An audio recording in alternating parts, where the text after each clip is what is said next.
அண்டம் முழுதும் ஒன்றினுள் அடக்கம். அதுவே ஆனைமுகமெனும் ஓங்கார விளக்கம்.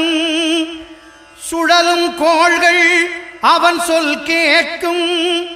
அவனை தொழுதால் போதும் நல்லதே நடக்கும்.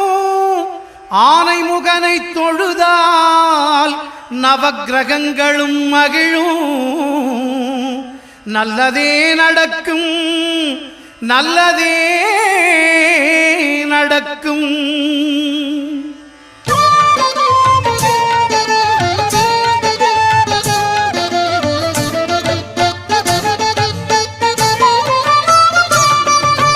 ஒன்பது கோளும் ஒன்றாய் காண அங்கு கற்பகம் என்னும் கடவுளின் மெய்யில்